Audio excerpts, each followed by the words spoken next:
ஒரு வெரைட்டியான veg protein ஆப்ஷனாக இந்த சோயா டிக்கே ட்ரை பண்ணி பாருங்கள். முதல்ல ஒரு பாத்திரத்தில் உப்பு போட்டு தண்ணியை நல்லா கொதிக்க வச்சுட்டு அதில் சோயா சங்க்ஸ் ஆட் பண்ணிக்கலாம். அப்புறம் அதை ஒரு 2 நிமிஷம் கொதிக்க விட்டுட்டு ஸ்டவ் ஆஃப் பண்ணிடலாம். அந்த சுடு தண்ணியில் ஒரு 10 நிமிஷத்துக்கு சோயா சங்க்ஸ் ஊறினதுக்கு அப்புறம் அதை எடுத்து பச்சை தண்ணியில் போட்டுடலாம். அதுலேயும் ஒரு 5லேருந்து 10 நிமிஷம் ஊற போட்டுட்டு இந்த மாதிரி எக்ஸஸ் வாட்டரை பிழிஞ்சு பிளெண்டரில் ஆனியனோட பிளெண்ட் பண்ணி எடுத்துடலாம். பிளெண்ட் பண்ண அந்த மிக்சரில் கொஞ்சமாக இஞ்சி பூண்டு பேஸ்ட்டு, உப்பு, மஞ்சள் தூள், மிளகாத்தூள், கொஞ்சமாக கரம் மசாலா, மல்லித்தூள், பெப்பர், கொத்தமல்லி கீரை எல்லாம் போட்டுட்டு அதுக்கப்புறமா கொஞ்சமாக அரிசி மாவும் கடலை மாவும் சேர்த்துக்கிறேன் பைண்டிங்காக. அப்புறம் கொஞ்சம் லைம் ஜூஸும் ஆட் பண்ணிட்டு எல்லாத்தையும் நல்லா மிக்ஸ் பண்ணி எடுத்துக்கலாம். இப்போ கையில் கொஞ்சமாக நெய் தடவிக்கிறேன். எண்ணெயோ இல்லை தண்ணி கூட யூஸ் பண்ணிக்கலாம். அப்புறம் நம்ம பருப்பு வடையெல்லாம் பண்ணுற மாதிரி இந்த மாதிரி தட்டி எடுத்துக்கலாம்.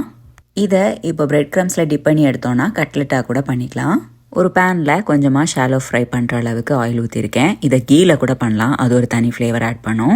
இதை திருப்பி போடுறப்ப ரொம்ப ஜென்டலாக திருப்பணும், இல்லாட்டி பிஞ்சு போகிறதுக்கு நிறைய சான்ஸ் இருக்குது. இதே மிக்ஸை நீங்கள் சப்பாத்தி மாவில் ஸ்டஃப் பண்ணி பராட்டாவாக கூட பண்ணி சாப்பிட்லாம். குக் பண்ணி எடுத்ததுக்கப்புறமா ஒரு பஞ்சுக்காக இன்னும் கொஞ்சம் லைம் ஜூஸ் ஆட் பண்ணியிருக்கேன்.